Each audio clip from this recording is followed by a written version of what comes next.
Hey y'all, I'm Janae and welcome back to Make Room. This series is all about helping you see your home differently and creating spaces that truly work for your life. This is part 3 in our first phase, all about mindset and how we're seeing our home. So today I want to talk about why your home might be feeling off and how we can fix that.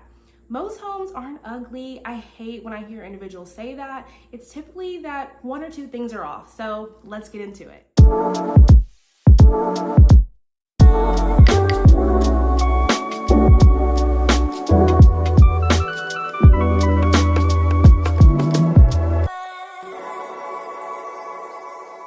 The first way your home may be feeling off is poor spatial flow. And what this means is that maybe you have furniture that's too big, too large, you're running into stuff, you don't have clear pathways. So here's what I want you to try.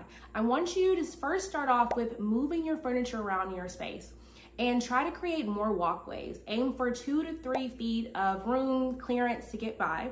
I also want you to consider pulling your furniture away from the walls a little bit, giving the space some room to breathe, and also being open to angling your furniture. Doing things like shifting your couch a little bit, angling your chairs, your accent tables. One of the things that I love to do in my home is actually switch out my accents.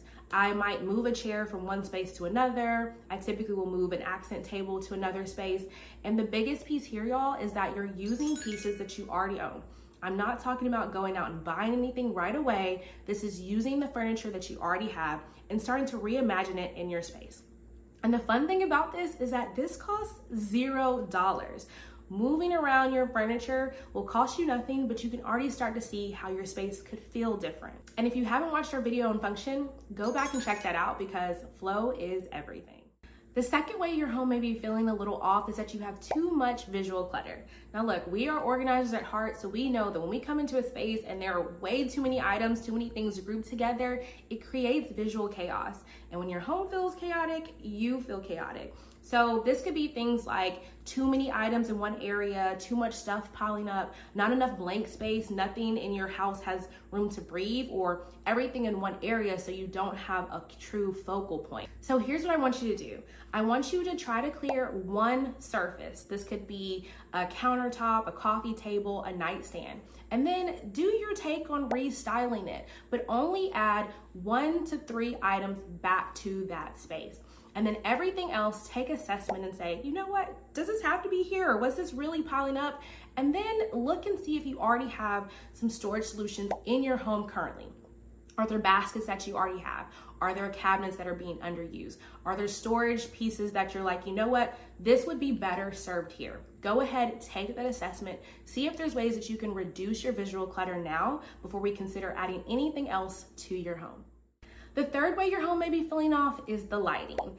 We go to work, and if you're working in a hospital, a classroom, an office, anything like that, you're dealing with some really harsh overhead lighting. And then when you come home, if you're still using your overhead lights, your nervous system is like, it's just too much. So here's what I want you to do. I want you to start considering ways that you can layer your lighting, still using overhead, but adding some more ambient, task lighting, mood lighting.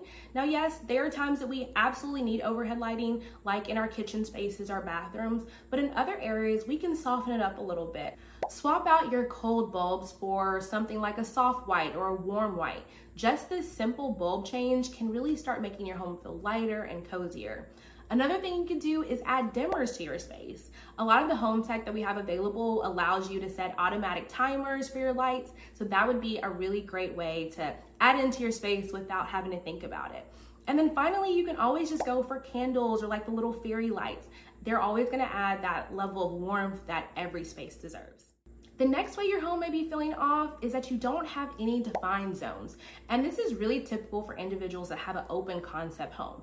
Everything is all in one layout, which means everything blends together. There's no clear idea of what to do in each space and you don't have any true purpose. So I want you to try this. I want you to start thinking about, okay, what do I do in each one of these spaces?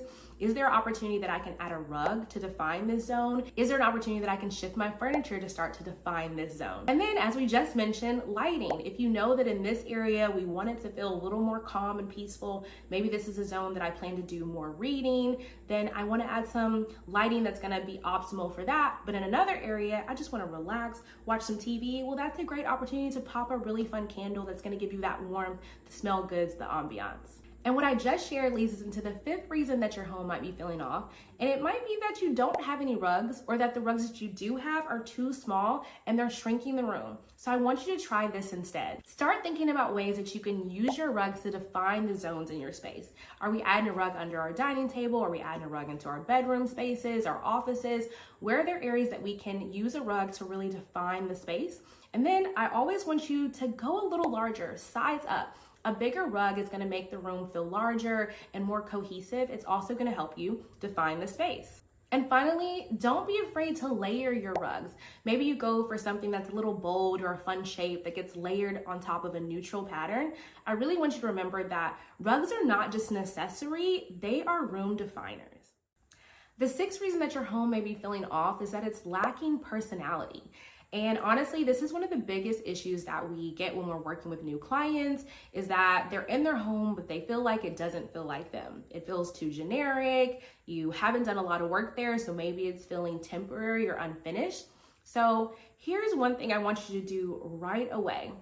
I want you to go ahead and hang a piece of art. And this could be something that you already own. This could be something that you thrift. This could be something that you make. I want you to immediately add a pop of personality into your space right now. And then let's take it up another level. I want you to add something that's meaningful to you that you've received from either somebody in your family or a close friend.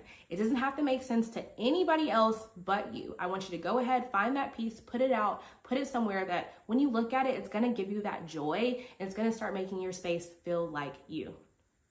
And then finally, as you're continuing to start thinking about ways that you can add personality into your home, I don't want you to overthink it. Remember, your space is supposed to be for you. There could be that really quirky piece that you're like, you know what, this is super odd, but put it out. This is your home. Go ahead and start figuring out ways of things that you already own that can be adding some more personality into your space. It's time to put those things on display. The final reason that your home may be feeling off is that you're copying and not creating. This could be that you're looking at pictures online constantly, Pinterest, Instagram, and you're seeing these perfected spaces, but that's somebody else's life and that's not yours. And how do we know that that's the way that you would want that space to function? So what I want you to do is anytime that you're looking at these inspirational photos, use them as a guide, but not the rule. I also encourage you to go back and watch our design style video and then build from there. Ultimately, a home that feels good and functions for how you live in your space is way better than a home that just looks like somebody else's. All right, so that's 7 ways that your home may be feeling off and ways that you can fix it. And truthfully, we could get into more, but here's what I want you to take away from this video. If your home is feeling off, don't panic. I really want you to just start paying attention to what you already own, how you're already living in this space, and ways that you can start reimagining it now. Everything that I shared can be fixed with a small intentional change. But it starts with how you see your home and starting to see it differently, starting to see what possibilities are there for your space. And that's exactly why we created this series. Make Room is all about helping you see your home differently and helping you build the clarity and confidence to start making some bigger design decisions. In our next video, we're going to be talking about design rules that are worth breaking. So stay tuned, but if you're loving this series, go ahead and subscribe to our newsletter. That's where we're sharing more behind the scenes, more design and organizing tips, and all things happening at Woodson Interiors. So until the next one, bye!